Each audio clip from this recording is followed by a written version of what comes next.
Breakfast live. Guys, kaya tayo guys.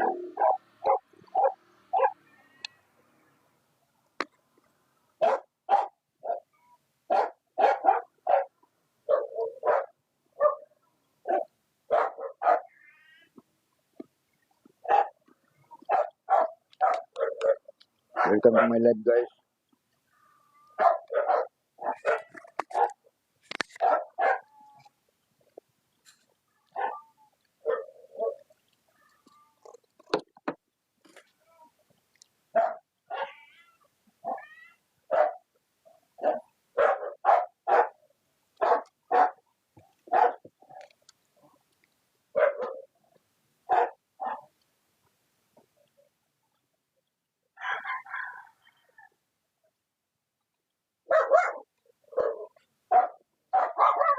Di muna ako makakanta ngayon guys.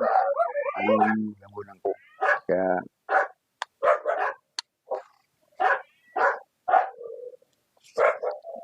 Sunday guys, baka pwede na akong manta. Nag-live na ako ngayon guys. Abangan nyo guys sa Sunday. Mag-live ako. Music. Thank you for watching guys. Breakfast tayo guys.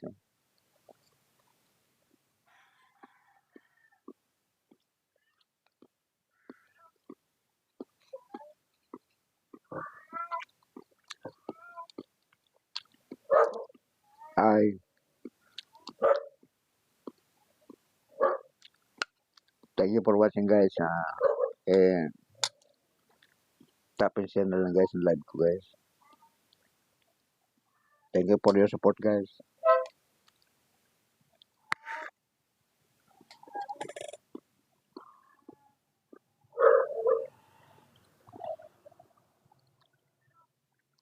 Shout out.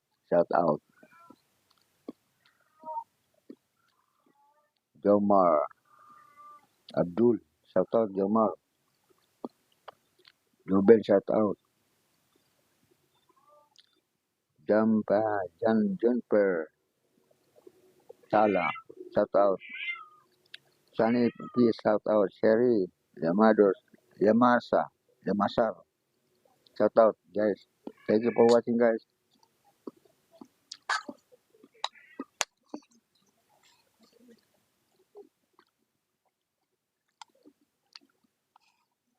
Breakfast tayo guys. No? Hotdog. Egg. Ang ulam ko guys. Ganito talaga guys. Pag nagkaka-edit ka na guys. Ganito lang kain. Hindi na pwedeng kumain ng marami. Petik-petik lang.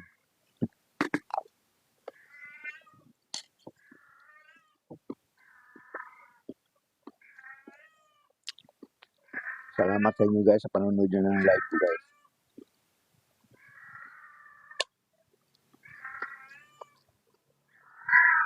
Mga legit followers ko guys. Thank you for watching guys. Mga silent viewers ko guys. Thank you rin. Mga viewers ko guys. Thank you. And followers. Thank you guys. Naman lahat ng binibigay sa ng grasya. Kaya lang pasalamatan mo. Sa araw-araw. Huwag makalimutan magdasal. Para sa kabubuti ng ating pamilya.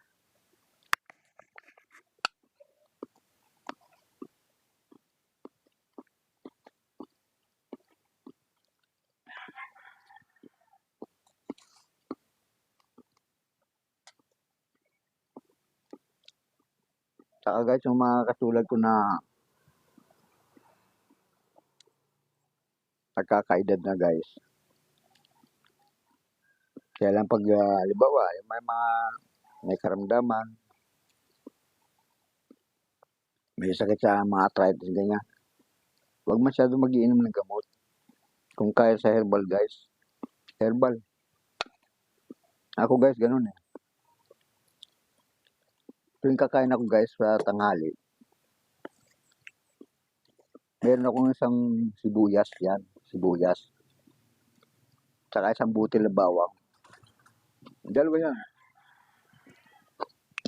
Maanghang yan guys. Kaya isasama mo sa pagkain. Kakainin mo. Isa rin ang remedy sa mga may arthritis. Kagagaling din ako, tinan mo, hindi na sumasakit ang tuhod ko. Yung ano, kasi ganun ang ginagawa ko eh. Effective talaga guys. Sibuyas, isang sibuyas, yung kakain ka isang sibuyas. Tapos bawang, nguyain mo yun. Manghang yun guys, pero kaya natin yan. Kaya kagagalin ng sakit sa kasukasuan natin. Totoo yan guys. Kasi effective guys, ginagawa ko na guys. Almost mag 1 year na ako guys gumagamit niya. Kaya ako lang ito kamay ko. Sa edad ko 68 years old. Okay yung hindi na nanakit ang mga buto ko. Gawa nga no. Kasi ang bawang parang antibiotic din yan. Nakagagamot ka sa high blood eh. Aliwa, nakakaramdam ka ng pagtaas ng dugo mo, hypertension. Kumain ka lang ng bawang, huwag ka magpanik. O kayo, maligam-gam na tubig, lagyan mo konting salt. Lagyan mo, maligam-gam. Inumin mo yan. Bababa ang blood pressure mo. Sa mga katulad kong nagkakaroon ng problema sa dugo, high blood, yan, high blood pressure. Ako alam na ako high blood na eh. Dati, tumaras din ng blood pressure. Siguro kakakain kong bawang. Yun lang ginagawa ko guys. Totoo yan guys, sineshare ko sa inyo guys. Kasi, yung mga nalalaman ko rin guys, sineshare ko sa mga kapwa po. Senior citizen. Para makatulong din, kahit paano, madugtungan ang buhay natin. Masarap guys mabuhay eh. Saka yung pinagbawal ng doktor, sundin nyo guys. Huwag matigas ang ulo pag yung sabi ng doktor, laban may karamdaman ka, bawal kumain ng matataba. Pero ang doktor naman, hindi naman totally pinagbabawal yung mataba. Kasi kailangan din ng vitamin ng utak natin. Yung mga taba. Kailangan, yan ang vitamin ng utak natin. Pero wag grabe. Kaya di ba pag sobra, pag sobra, di ba?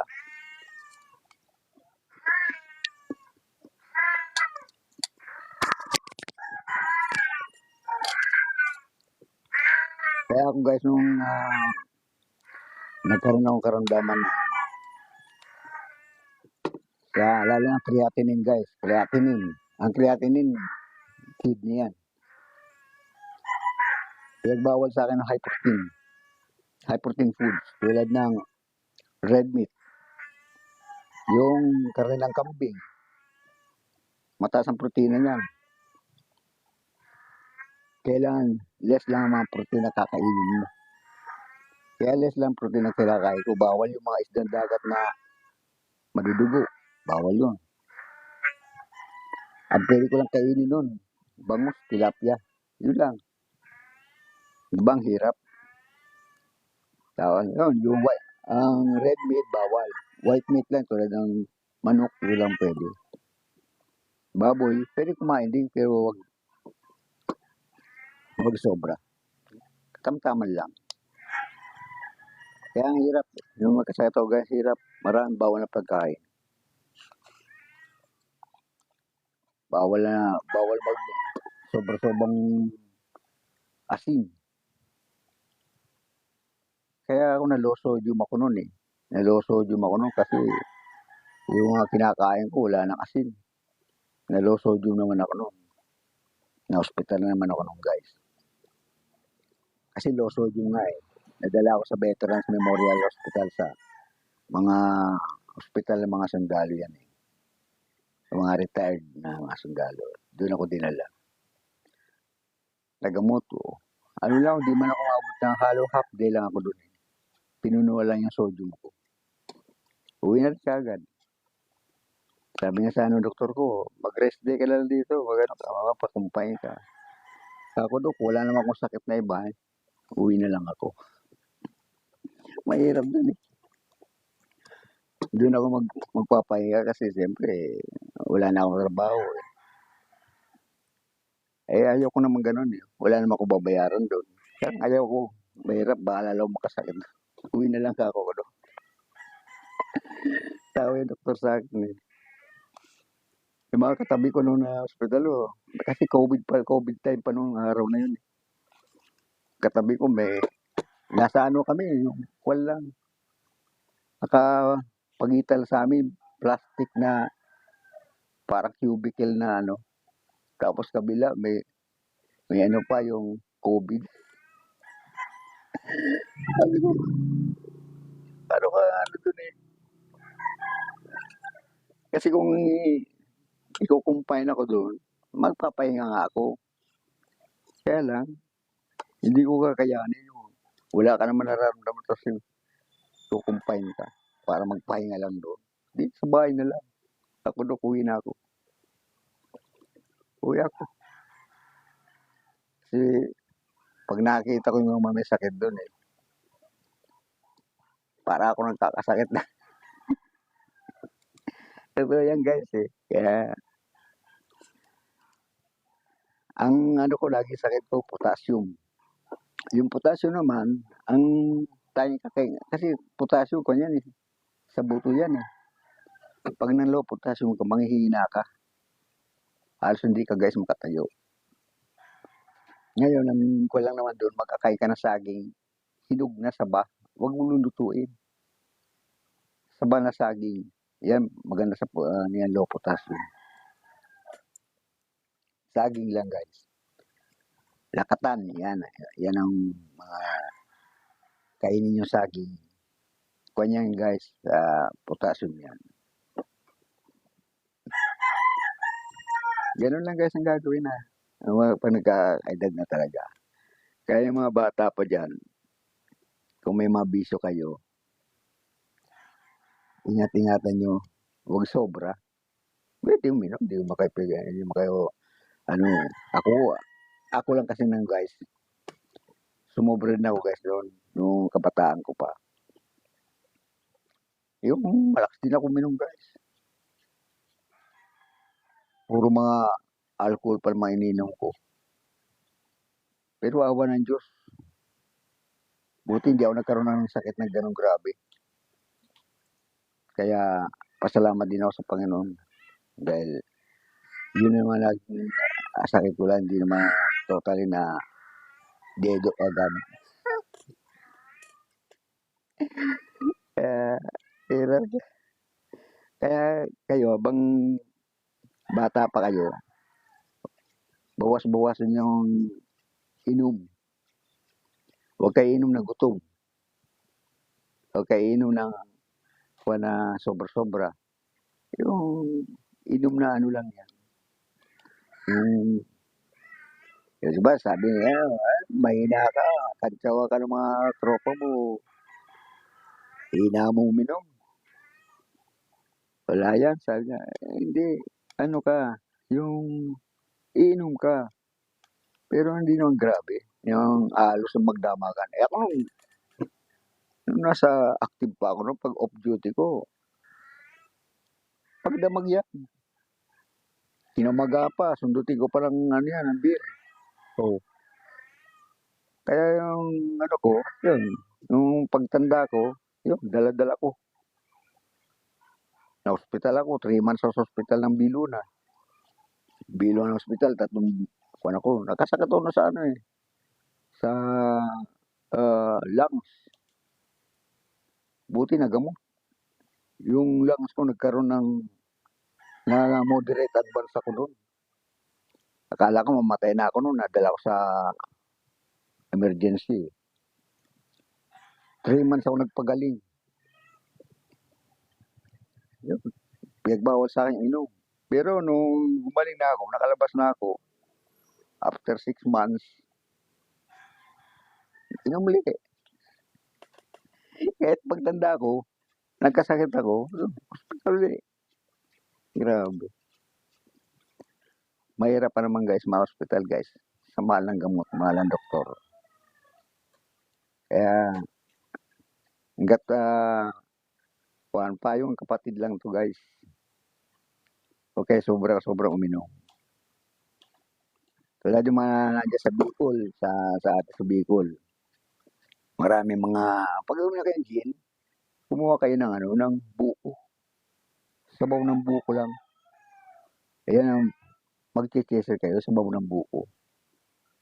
Maganda yan, i-mix nyo sa gin para mahilo kayo kaagad. Ganun ang ginagawa ko nung nakatira ako sa Pulangi. Ganun ang ginagawa namin noon eh. Mga pinsan ko. Pupunta lang kami sa ilalim ng nyog.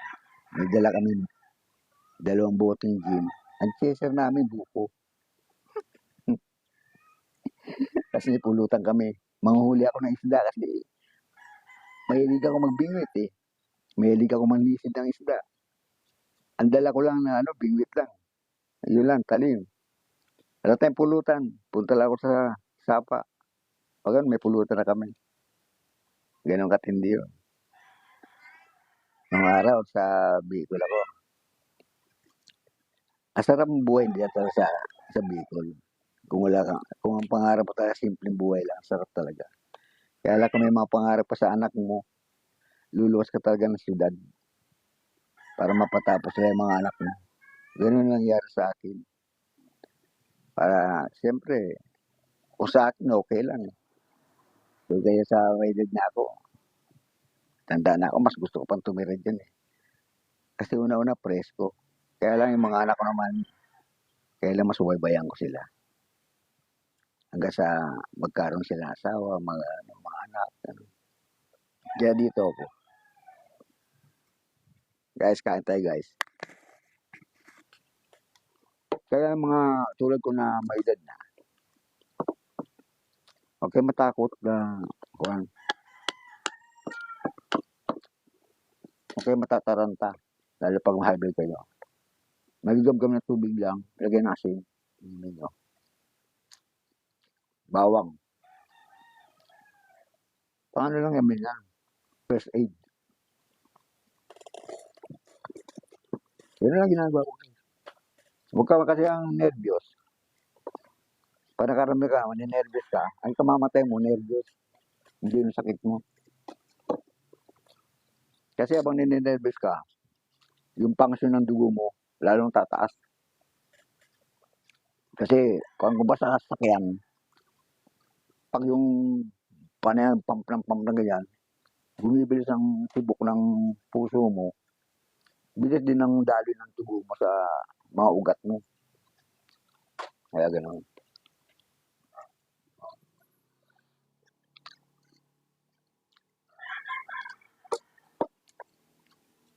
Kaya tinan mo guys, magsi-69 na ako itong taon na to. And next year, 69 years old na ako. Gano'n mo. At dahil sa split pa ako, tinan mo, kahit pa paano, awa ng Diyos. Wala akong nararamdaman sa kasukasuhan ko. Kaya tinan mo, nakapag-bike pa ako. Nakapag-bisikleta pa ako. Mula dito sa amin hanggang Bacoor, binabike ko yan.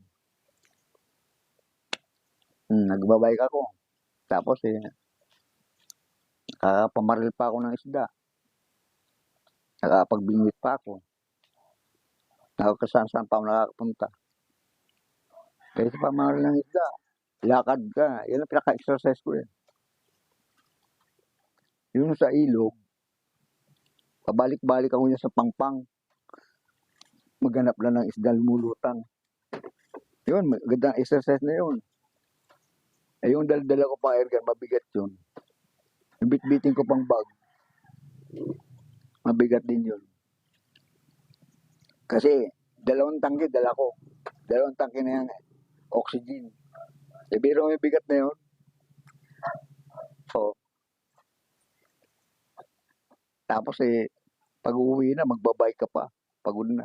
Kaya minsan, pag yung may parking yung pupuntahan ko, dala ko yung service ko, yung jeep ko, para makapamarilang ka. Ganun ako guys. Ayaw kong maglagi sa bahay. Kahit na ako sa tao na wala ng trabaho. Ayaw ko yung sa bahay lang ako. Ayaw ko. Baka hindi mababuhay ko eh. Mas maganda yung naglalakad ka, yung praktisado ka. Eh kung malapit lang Bicol eh, maluwag yung lupa namin dyan. Ba siguro tanim ako ng mga kape. Ang pinakamagandang tanim talaga sa lupa, kape. Tsaka kakao. Yan ang mapagkakitaan ng madaling pera. Kasi kung ang lupa mo no, tanim mo ng mga kakao yan sa kape, lang.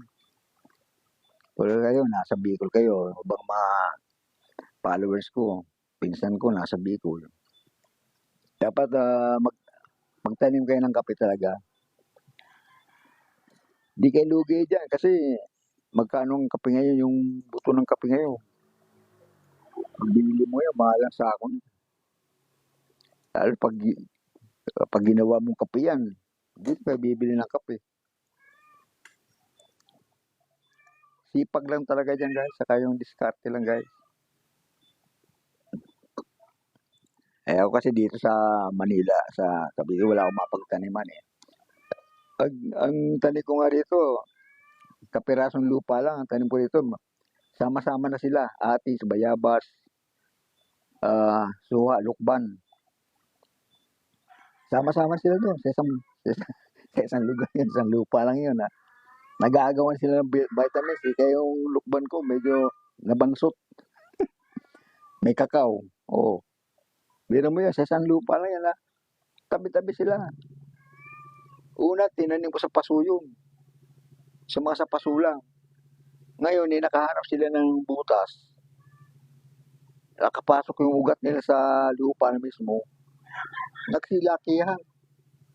Ngayon, bayabas ko yun ang pinakasiga ko, yung bayabas. Kasi bayabas talagang anong daon. Malakas talaga. Kapalan ng daon. Kaya bumili ako pang proning yung mahaba na pool. Binili ko. Di bali mahal. Basta kasi pagpuputol ng mga sanga pag nag-overlip din sa sumusobra sa kalsada, pinuputol ko yung sanga. Kaya bumili ako ito yung mga binili ko guys.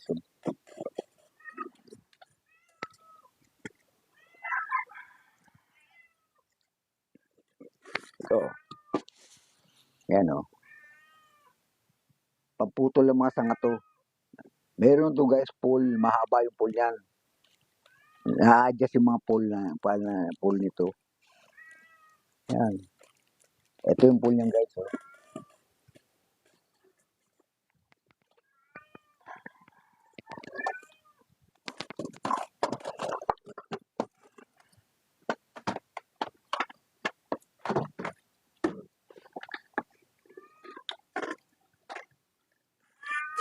Ito guys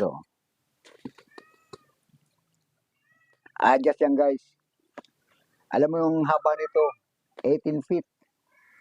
18 feet ang haba nito. Yan Na-adjust yan Oh. Oh. Oh. Oh. Humahaba to guys na 18 feet. Oh. Pero ang gandang gamitin to guys kasi kung halimbawa mababa lang dyan, kung halimbawa pwedeng gawin sanggut. Yung mababang nyug lang, kaya abutin to. Kaya hindi ako nahirapan kasi ito, talas nito guys. Yan.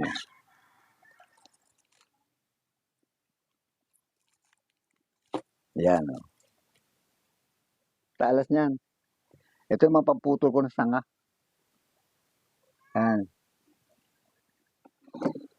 Ayan, biro mo yan. Mahigit sang kulang-kulang mga 2,000 to bili ko guys. Ah, kaya hindi na ako nahirapan magputol ng mga sanga. Hindi na ako umakyat kasi mahirap pag-akyat ka pa doon. Una-una yung kuryente diyan. Iingatan ko lang yung kuryente, wag masanggit.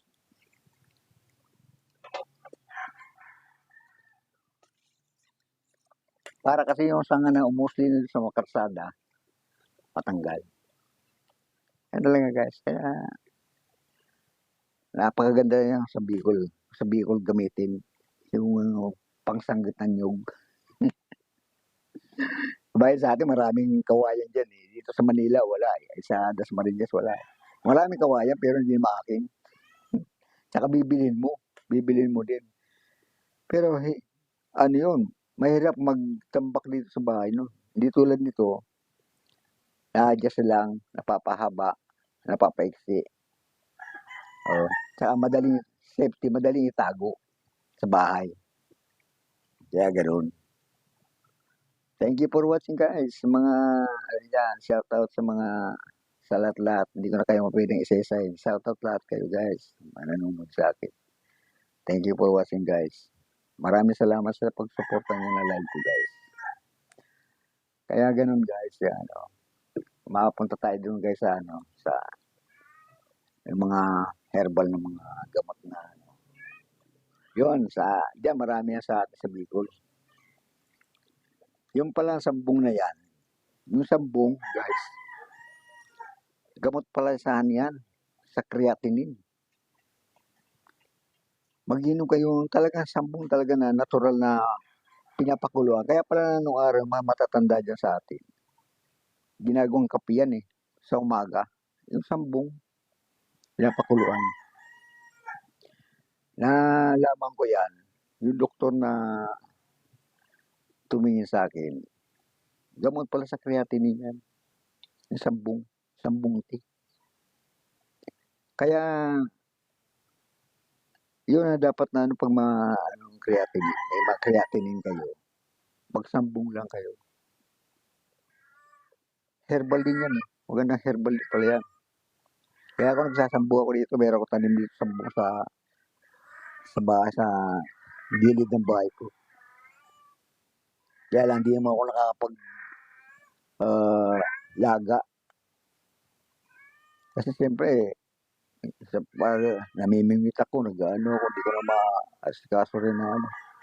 Uaalis nila ako, uminom nila ako ng tubig, yan. Nagsatsaan na lang ako. Yan. Gamot pala yan guys, kaya yung may mga sambong niya, huwag niyo ano yung sambong niyo. Tuwing umaga mag-inom ganyan. Maganda yan guys. Kaya yung isa rin yan, yung meron din na, oregano. Yung tanlad, gamot sa high blood. Pukati lang yung tanlad. Yung ano yung ilaga lang yung tanlad. Ano yung tawag ng tanlad sa yung ano yun? Lemongrass sa English yun. English yun na lemongrass. Tanlad pala yun, lemongrass. Yun ang papakulan din yun. Magandang inumin din yun. Pero wag naman sobra kung hindi ka ma-high baka inom na. Mamaya wala ka ng dugo. Mahirap mo. Yung ganun guys. Kaya dyan sa atin marami yan eh. Dito wala akong tanim na tanlad eh. Bawal lang sa akin, saka maligam na tubig na may asin. Konti lang inumin yun. Isang baso, drapan mo ng asin, salt, inumin mo. Papababa ng dugo yan. Tsaka yung yung tinatawag na pansit-pansitan. Yung gamot naman sa yun? Sa kidney. Yung hindi pag-ihi, hindi nakakaihi, gamot yun. Ilalaga rin yun. Yung pansit-pansitan na yun. Marami yan sa mga taniman ng halaman. Tumutubo na lang yan eh. Kusang tumutubo na lang yan eh. Huwag yung tanggalin. Kumari paramihin mo yun. Maganda yun kung may masakit sa mga tinatawag na hindi makaihi. Yun. Yan guys, tipo sa inyo guys yan. Ibinahagi ko lang sa inyo guys para at least kahit papaano meron kayo nalaman sa mga live ko guys. May konti kayo natutunan na may konting idea kayo na natutunan sa akin. Kaya ako guys, hindi ako lang nagla-live na para sa goal. No. Kailangan yung ila-live ko guys talaga ba. May makuha kayo, na matuto kayo. May makuha kayo na pampandugtong ng buhay. Idea ba na para kay gumaling. Yan. Para at least makatipid sa pagpadoktor. Gawin nyo lang yung guys, yung sinabi ko guys, mga guys. Hindi kayo dyan lugi guys. Try out nyo guys, wala namang wawala. Ako nga, iba, di ba, di naniniwala sa mga albularyo. Pero ang doktor, hindi naniniwala sa albularyo yan. Pero yung ibang doktor, naniniwala na yan. Kasi meron ako sa inyo kwento yun eh. Yung isang namin na katrabaho ko, hindi naniniwala yun. Yung anak niya, tuwing magluluto, magpapait ng tubig yun, sa puno ng akasya, tinatapunan niya ng mainit sa tubig. Yung bata na yun. Ngayon, nung magkasakit, buong katawan, naglalapnos. Sabi nung isang naniniwala sa albularyo, anya sir, patingnan nyo sa albularyo yan. Kasi yan, kung anong ginagawa niya, baka may nabuhusan siya na yung taong hindi natin nakikita, taong lupa, nabuhusan niya ng mainit na tubig. Kaya ganyan naglalaknos yan. Hindi naniniwala. Pinagamot. Wala. Ano nangyari? Hindi siya naniniwala eh. Hindi gumaling yung bata na yun. Nakahubad na nga sa ospital kasi dumidikit yung mga pan sa damit eh. Hindi naniniwala. Ayaw talagang maniwala. Namatay anak niya. Pero kung naniwala siya, nagpatingin sa albularyo, baka rin napatawad pa siya ng mga natapunan niya. Kaya totoo yan guys. Kaya ako naniniwala ako dyan. Kasi dyan ako nakatira sa Bicol noon eh. Maliit pa ako, bata pa ako. Sinama na ako na sa ilalim ng lupa. Duwende. Duwende ako noon. Ilang beses ako sinasantigwar. Ilang beses ako yung tinatawas. Kasi bata ka pa, pag bata ka pa, marami sa yung mag-ano na isama ka, malaman lupa, ganyan. Alam mo sa tanong sa akin eh, ito, dito, totoo to, talagang true to life story to guys. Sabi sa akin nung duwende, pag kumain ka, anak ng itim na kanin, dito ka na sa amin. Mamimili ka dyan, puti tsaka itim. Ang pinili ko puti kasi gusto ko pa umuwi sa bahay.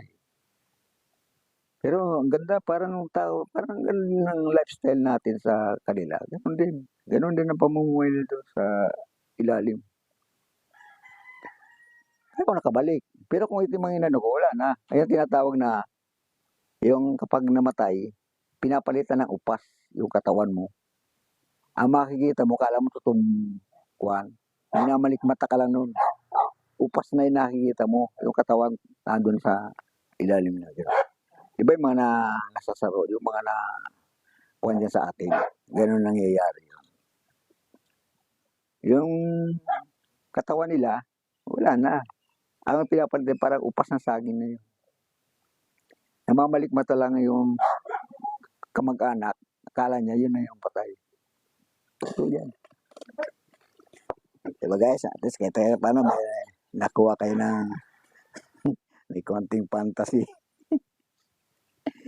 Mga enchanted stories. Guys, hanggang dito lang to guys. Live ko guys. Thank you sa pagsuporta ninyo guys. Maraming salamat. Abangan nyo guys sa paniniksay ko sa Friday sa Bacoor. Babalikan ko yung guys kasi maraming isda ron. Abangan nyo guys. Thank you for watching guys. God bless you all.